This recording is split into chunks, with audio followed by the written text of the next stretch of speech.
And we want to officially welcome you folks out tonight to our monthly presentation. Tonight, we're going to be talking about ordinances, our ordinance list, and everything that has to do with ordinances. And so I've made up kind of a list of things. These aren't quite in the same order they're going to be presented, but we'll talk a little bit about the principles that we operate under in general. And because this is about ordinances, we're really tailoring this presentation to members. But of course, our non-member friends, our community member friends that are interested in ordinance things, well, some of them will be watching this, and we'll welcome you to this presentation too. We'll talk a little bit about the backstory to the changes and why some of this is going on. The limits and numbers and time that ordinances have when you reserve them, the time, and we'll talk a little bit about the actual changes that are going on. We'll talk about a little bit about priesthood leadership training that they had at Rootstech a month ago. We'll talk about some cautions. We'll talk about sharing reservations and new ways to do that. And of course, we're going to go through the temple tab on your family search screen and talk about all the different phases of reservations, all the different tabs or things that are on that tab. So the first thing we really want to do, though, is understand that everything we do in family history work, actually everything we do in the church, points us to the Savior and is done in hopes that it will draw us closer to the Savior. This is really what's behind everything that we do, especially in family history work. And the whole point of family history work is to help tie us to our families. And so as we draw closer to the Savior is going to encourage us to get our own ordinances, then provide the ordinances for our ancestors. And you know, there's two sides to temple service. There's the side that blesses you. And then as you work for your own family's names, the blessings of your family that you can bring to them through this service, which in return blesses you again as you become their saviors. I love the picture I put on the right-hand side. It's kind of small because I had to fit it into the screen, but you can pull it up online. It's a picture that's found on the wall in the Family Search Library in Salt Lake in the stairwell now, between the ground floor and the second floor. And it's a beautiful picture entitled The Eternal Family Through Christ. And that's really what we're doing. As President Nelson has said, anytime we do anything that helps anyone on either side of the veil, us or the departed ones, to make and keep their covenants with God, we are helping to gather Israel. And that's what we're about tonight, is talking about the program that we use to help gather Israel on the other side of the veil. Okay, so what's behind some of these changes that are going on in family search? If you've paid attention, if you've been involved in family search for any length of time, you know that there's been a lot of changes over the last several years, especially in the area of ordinances. And so first thing to understand is that the ordinance system, the reservation program itself, is a program of code that's been written, and it's had to be rewritten and rewritten. And lately it's had to be rewritten again, not just because things were being added or changed, but because it was getting out of date and it needed to function with the modern browsers that we have, as they update browsers, the code for the web pages that use that browser have to be in compliance. And they were getting quickly out of compliance. In fact, our whole website was getting that way. And really, if they didn't do all the changes they've been doing, our web page will quit functioning. And we sure don't want that to happen. So that's one of the issues behind the scenes. The second one is that there were some problems that have been coming up over the last several years. This goes back to 2012 or even before, when we had new family search, but 2012 when we got family tree at first. Ever since then, there's been certain problems that have come up. Some of these are abuses of the system, such as people reserving way too many names. And we're not talking about 1,000 or 2,000. We're talking about hundreds of thousands of names by one person. They at one point had literally millions of names reserved and in people's reservation lists, permanently there and going nowhere, and causing frustration everywhere. Because of this, the way the system was designed, you couldn't take them out of that reservation list except one at a time. Even the admins, like I was when we worked in Salt Lake, we could only take one name out at a time. And if you're talking about hundreds of thousands of names that need to be moved back into the system where other people could get to them, that's a real problem. And then we had the people that wanted to circumvent the system and improperly reserve some people. And so that's been a battle between Family Search, the Temple Department, and certain individuals who want to cut corners and do things their way to try to devise a system that would thwart that problem. Okay, and on the other side of the coin is, because of these kind of things, we had frustrated patrons all over the place. Patrons that couldn't find names to do, and yet they could see thousands of names in their tree, but they couldn't touch them because they were reserved by somebody. And the only way to get them would be to ask the owner of the names, the person who had reserved them, to switch them over to you, or, unreserve them so you could do it. But imagine if they had 100,000 names, finding that name and 100,000 was next to impossible. So then they would turn to Family Search and ask Family Search to help, and they would try to help. They had as much trouble finding these names as the patrons did. So, I mean, we had all kinds of problems going on. So a lot of changes that have been done to make this program more friendly to all of us. And then new approaches have begun to appear for reservations. And of course, this means new programming. Ordinances ready required a change to the ordinance program. Family groups have been developed, and that required changing to the ordinance program. And then changing the shared names so that they're all in the same list, again, required some changes. And one of those changes was that the last thing that held that up was names or cards for Asian ancestors, because we were only able to print those cards in their native language, like Japanese or Chinese, and we couldn't get it in like English. And so until they were able to find a way to print cards in multi-languages for the Asian people, they really couldn't do number 3 there, which was to make a single pot of names where it was first in, first out for the whole church in the shared temple area. And so there's been a lot of things that needed to be done that were going on behind the scenes that necessitated a lot of these changes. Okay, well, the times are a-changing. All of our temples are back to open unless they're being remodeled.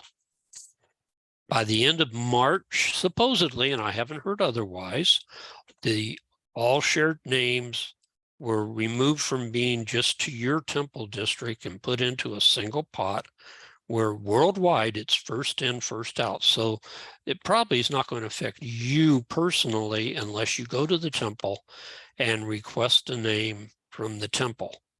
Now you may begin to start getting names from places in the world that you had never expected to get. But have no fear, if it's like from China, you're going to have the English translation of the name to use. You won't be speaking off of, Chinese alphabet. Okay, the non-shared names still have their 2-year limit. Of course, you get a one-time 1-year extension if you do any work on that name. The short terms have been jumped from 90 days to 120 to give you a little more time to do them. They have instituted, and they really do hold to this now. So regardless of what happened a year ago or 2 years ago, if you're not related to somebody born in the last 110 years, you have to have written permission from a close living relative to do the work. And if there are no close living relatives or nobody that will give you the permission, you're going to have to wait for the 110-year period to pass if you don't show up as related to that person and tree. That's just the way the program's written and done now. And Ordinance is ready. We'll may pull names now. If you don't have names in your tree that are really related to you, you may receive names and Ordinances ready from your ward, from other people's submissions in your ward, or from other members of your stake. If that happens, you'll actually see the name of the person who submitted it. So you can contact them and say, hey, I did one of your names for you today. Okay, so let's look at these different parts of the reservation list. You get to the list of reservations by going to the temple, and then on the drop down, we'll just start and we'll go down the list, starting with my reservations. Okay, and this is what your list will look like. And you're going to have up to 300 lines, and that's something that's always confusing. We're not talking 300 ordinances. We're talking about 300 lines of people, but we can't really just say 300 people because that's not accurate either, because as you see here, we have George Sands. He counts as one person in here, yet he has 5 ordinances, everything from baptism down through sealing to parents. We call those the individual ordinances. That's one name. Okay, or that's one line, and we're going to be told we can only have 300 lines. And so it'll tell us right there at the top under my reservations, in this case in my list, that I had 133 in there.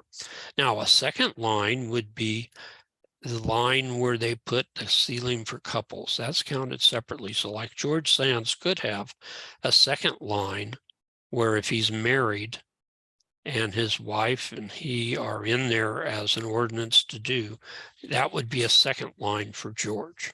I don't show it there because I didn't happen to have it for him. And I wanted an example of the 2, and I couldn't find 2 of them together. Okay, so now there's really 2 parts to your reservation list now. It used to just be my reservations. These are the names that weren't shared with the temple initially. This is the way we would look at it.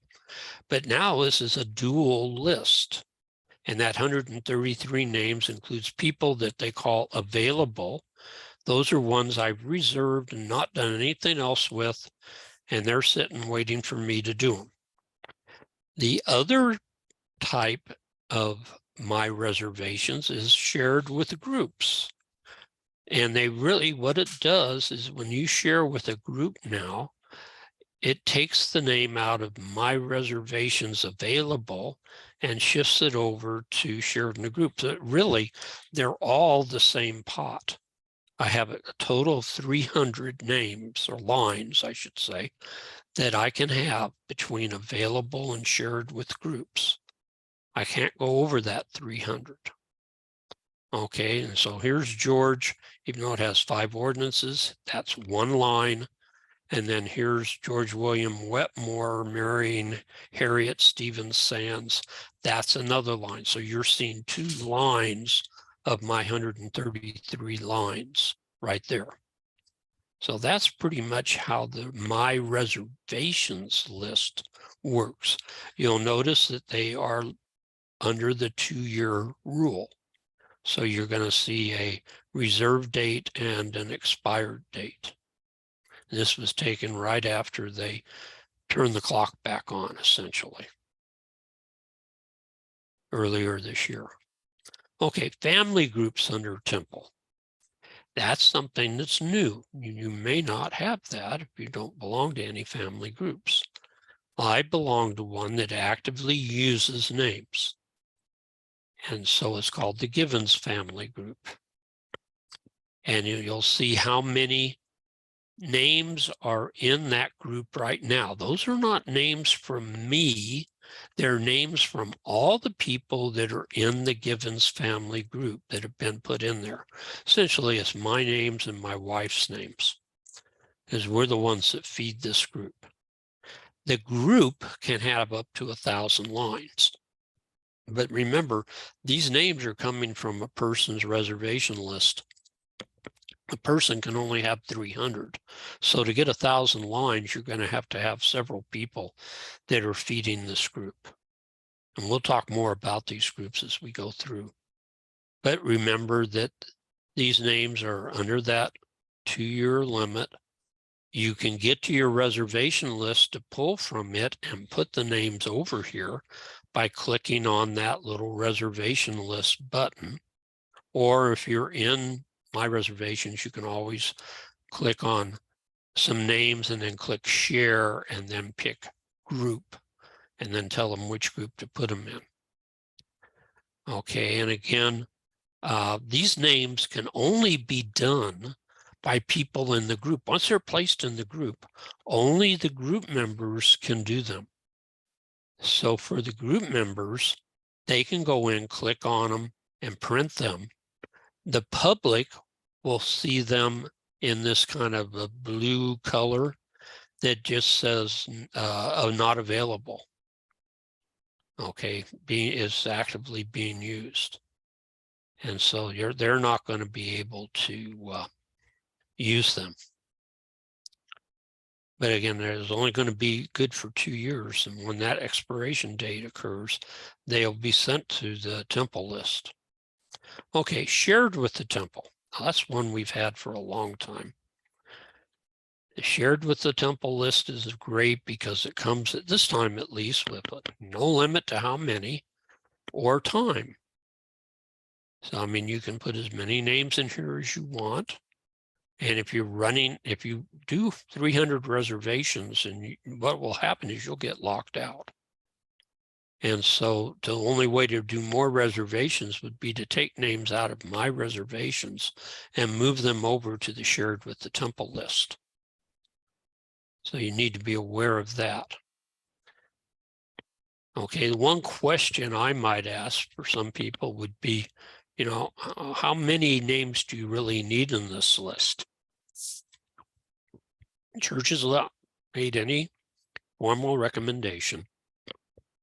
I won't say what my personal feelings are on this, but I do think sometimes there's more there than need to be. I'll know what this last weekend, I worked through a whole family as I was working on another presentation, and I found a whole family of names. I did not reserve any of them. And I added, a dozen names or more. And I don't need to. If I leave them out there, the family will find them. And they will get done by family members that are probably closer related to them than I am. Now, this temple list, I call it the Shared Ordinance Reservation Bank. I love the shared with the temple list because this is where, if you're generating more names than your 300 that you're allowed, this is where you can, in effect, bank temple names for yourself. But the way the system has been changed now, it helps you because it's a place where you can store excess names. And then when you need an endowment, you can go into it and find somebody that needs an endowment to do it. But at the same time, those names are all showing green and tree, and other people can find them in tree. Ordinances Ready can pull these names for people that use Ordinances Ready, and they will get done. And they're not really locked up. They're not just private to you. Obviously, if you have your great-grandfather and you really want to do your great-grandfather, don't put them insured with the temple. But for any other names where it doesn't matter that much to you, whether you're the one that does it or if somebody else does it, put it in the shared with the temple list until you get to it. And if before you get to it, somebody does it, wonderful. The name's gotten done. This is a great kind of savings bank that loans out names. Now, the completed list is something fairly new. Remember, we don't in general get cards back anymore. And so we really don't have a record of what's been done in paper. Okay, so what the church did is they finally realized they needed to create a list that would replace the cards as far as to be able to help you to prove what was done. So when you take a name to the temple, generally before you can get home, it will be recorded and you will receive a notification if it was a name you reserved saying there was a name done today, and when you look it up, you'll see that it was done. Well, when that happens, it also gets recorded in your completed list. And this would be a list of names for the last up to the last 2 years, or 300 lines or 3,000 lines, whichever comes first. Now, if you have a really big ordinance list, a lot of names, it's possible you'll exceed that 3,000. I doubt I will ever exceed that 3,000.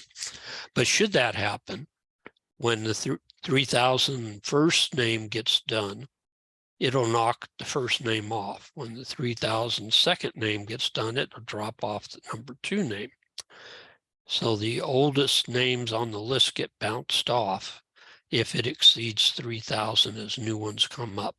Or when 2 years comes, it expires. So this is not a forever list. So that's a problem. This is not a constant list. This is a list that's turned over as time goes on and new names are added. And so you have a couple of options you can consider. One would be to periodically just click on all the boxes on that list and then click print and print them out and get a paper copy if that's the way you like to function. Or you can go over here to options, click on that, and you can click where you see down here in the bottom left corner, group by ID. I like that because that takes all the person's ordinances wherever they are on the list and puts them all together in one group. So you see the person's baptism, confirmation, confirmation, initiatory, endowment, sealing to parents. You see all that together. And then if they have a sealing to spouse, that would be right next to it. Group them that way and then download them. You'll see up here it has print and download. When you download it, you can download it into a file that you can then upload into Excel and play with. Now that's good if you know how to use Excel, things like that. Otherwise, the other option might be the better way to do it, just to print them all out. You know, you could print them to PDF and just save it as a PDF file. But what I do is about every other month, I'll go in and I'll download it and create a new Excel file for that date and time. And then if I want to, I can go back and take the first one I have and add any new names from the second one I made, then any new names from the third one, and have one file that has all of them. I can create my own permanent list of all the names I've done. You can do it however you want, but it's there for you. And if you find it on there, you can feel assured that it's been recorded properly. The thing I didn't put on here is what you want to watch for then would be names in your reservation lists that you thought were given out that and done, but they stay there and they're still in your reservation list. If they're still there, that means it's never been recorded and it's one that needs to be checked on. It's not quite as easy a system as it used to be. Okay, so just do a little quick review of all of this. My reservations are a 2-year reservation with a 1-year extension one time if you do any of the ordinances. You can have a maximum of 300 lines. Once you reach that 300 lines, it locks you up. You can do no further reservations unless you move some of them over into shared with the temple. Family groups really work with the same basic rules, the same reservation expiration system. They're really just an extension of my reservations, and they're included in your 300 lines. In the group can have up to 1,000 lines, but they're not all going to be yours, obviously, since you can max out at 300. Shared with the temple has no expiration. They should get done sooner now because they're all in one big pot. There's no maximum number at this time of names you can have in that list. And like I say, remember that it's kind of like a bank of surplus reservations. They don't count against your 300, and the public can grab them. Other members can grab them. Okay, and then the completed list, those names are there for 2 years, and then they expire, they get taken off. The maximum size for the list is 3,000. So if you get more than 3,000, they'll drop the older names off. So 2 ways names can get dropped off is if the list grows more than 3,000, or if names are there that are over 2 years old, they will drop those off even if you don't have 3,000. Okay, some cautions. These are what I call best practices maybe. One would be, if you're researching people for submission, try to be thorough.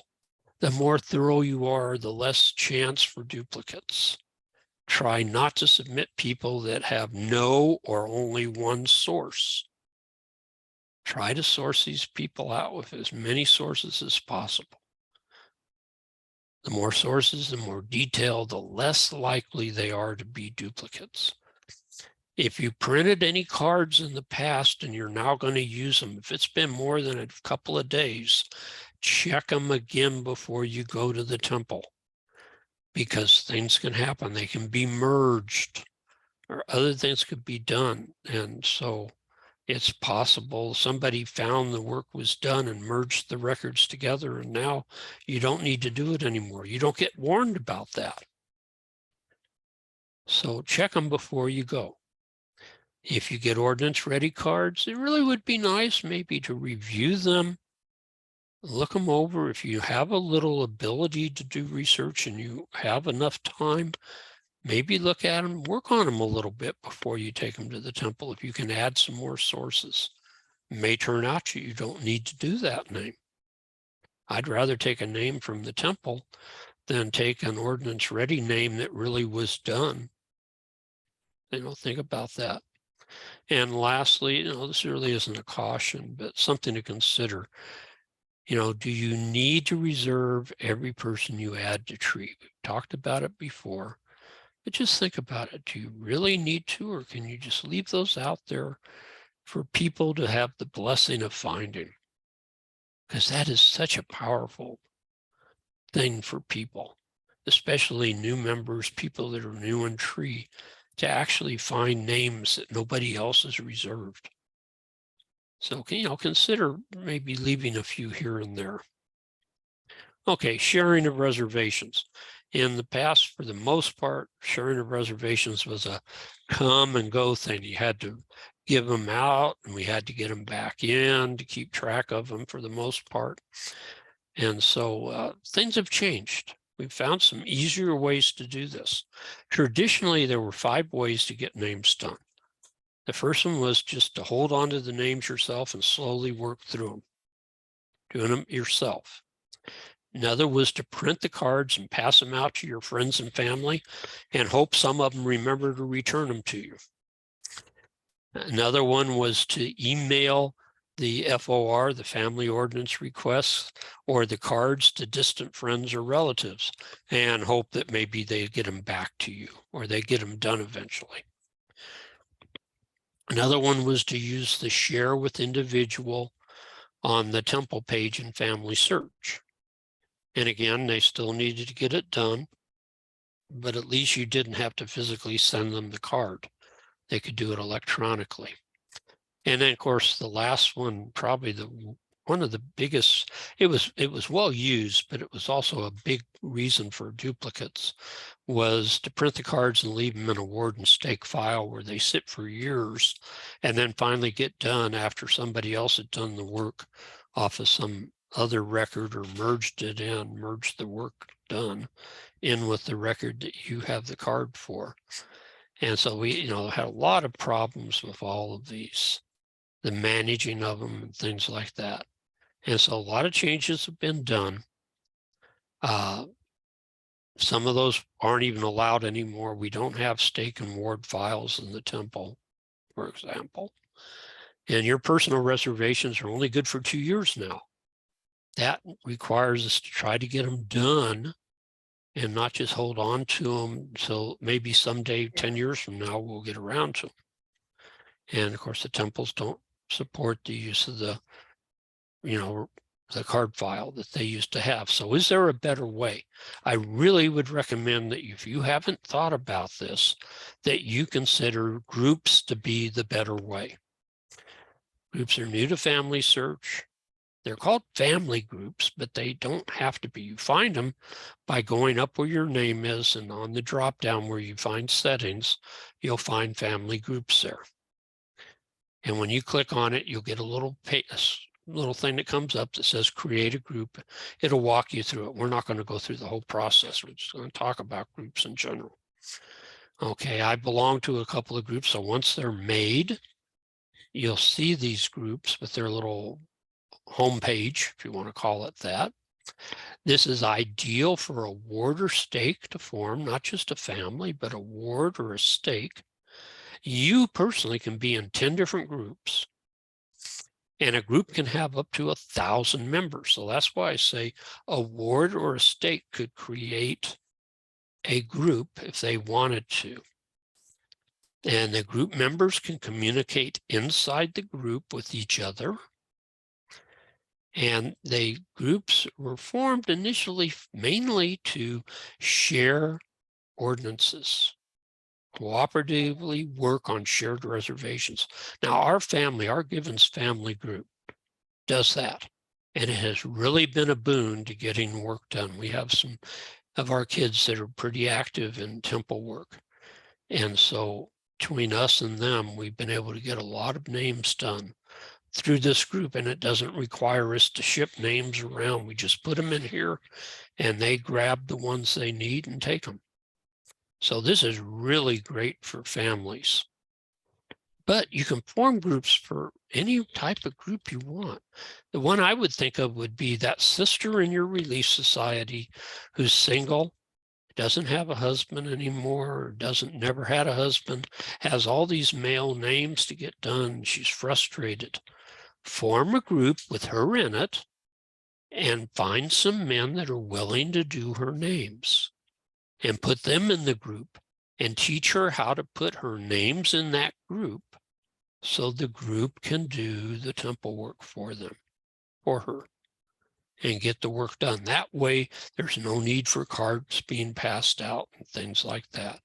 The brethren just go to the group and print a card when they're ready to go. Now, groups can be created for any purpose. You don't have to do sharing temple names. These groups can be for any purpose you want. It could be a research group of people working on a family line or whatever you want. The Orchard View group there that we formed was actually Elders Quorum, and it was a group of us that were working on the 1950 census. And so we formed a group so we could communicate in there and see how we were doing. Okay, when you are in the groups and there are shared names, you'll see that when you go to the family groups, you can see the list of names that were shared there. The names placed here can only be done by the people in that group. You have to remember that. So the people in that group need to be aware to go to the group to get their names when they go to the temple. The names that are shared here count as part of your 300 names. So it's not really like sharing with the temple. And these names are still under the 2-year reservation thing. You see the expiration date on them right here. And the initial reserver of the names, that's me. No matter who does Harriet, I get notifications when her ordinances are done. It's the person who did the initial reservation that gets the notices. Okay, we're almost finished. I want to bring up a couple of things. As the Area Temple and Family History Advisor, I'm going to put that hat on for a minute. We're going to talk about the message from priesthood leadership at Roots Tech this year. Elder Gong, Elder Bednar, and the brethren in general had a message for us that hasn't been well received yet, because I think a lot of people don't pay a lot of attention to this leadership meeting, and they need to. You are hearing about this. If you haven't seen this presentation, please go to Roots Tech and look up the Priesthood, Temple, and Family History Leadership 2023 meeting recording and watch it. The synopsis of it is the brethren feel a need for us to be bound to the Savior, bound through our covenants and ordinances, and to further help in uniting our families for eternity. They really stressed the Savior, just like we did in General Conference last weekend. Every talk seemed to be about the Savior. And this is a real push for the brethren to get to know the Savior. Now, the brethren had some specifics for us. They wanted us to come to the Savior, to draw closer to him. And in doing that, he will lead us to ordinances. So if we haven't taken out our own ordinances in the temple, it will motivate us to do that. If we have had our ordinances, it will lead us to wanting to go back again and again and partake of the Spirit that's there. And they want us through ordinances ready. If we're not researchers, they want us to use ordinances ready to take the names of our family to the temple so that we can partake of both sides of the blessing of our attending the temple for our own benefit, and the blessing of attending the temple for our own family. That is a powerful thing for us to do. It's important to do it for anybody, because we always have to take a name of somebody to the temple, but they really would like us to be taking names of our family members, because that family binding is a powerful force. So they had a specific thing they wanted done. They wanted a 3-step process done in all church units, starting with all councils in any unit, whether it be the ward council, it could be the temple and family history leader, the ward temple and family history leader and their consultants. It could be the stake council, stake leadership council. It could be the stake presidency in the high council. All councils, they want to go through this 3-step process while they watch this video from leadership. And they want everyone in the church to ultimately get a family search account, get the Tree app, or learn to use familysearch.org on the internet, and learn to use Ordinances Ready. And they don't just talk about it in this meeting.